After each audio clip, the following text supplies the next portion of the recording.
কথায় বলে না, কলিজা কেটে খাওয়াইলো বলে লবণ হয়নি। ঠিক আজকে আমি তাই করতেছি, সবার কাছে কলিজা ভুনা করে খাওয়াবো।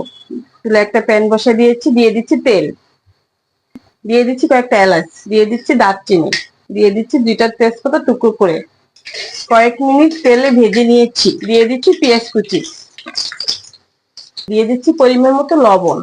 পেঁয়াজটাকে ভেজে নরম করে নিব। পেঁয়াজটাকে ভেজে নিয়েছি, এখানে দিয়ে দিচ্ছি আদা রসুন হলুদ মরিচ মাংসের সব রকম মশলা, দিয়ে দিচ্ছি পরিমাণ মতো পানি। মশলাটাকে এখন কষায় নিব। কলিজাটা সিদ্ধ করে ধুয়ে পানি ঝরিয়ে নিয়েছি, দিয়ে দিচ্ছি মশলাতে। মশলাটা কষানো হয়ে গিয়েছে।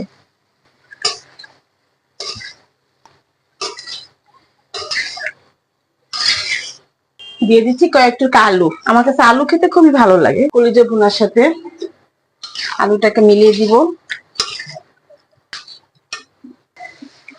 কলিজাটাকে সুন্দর করে কষায় নিয়েছি, একদম ভাজা ভাজা করে কিন্তু কষায় নিয়েছি। সুন্দর একটা গ্রান এসেছে। সবকিছু স্বাদ হলো কষানোতে।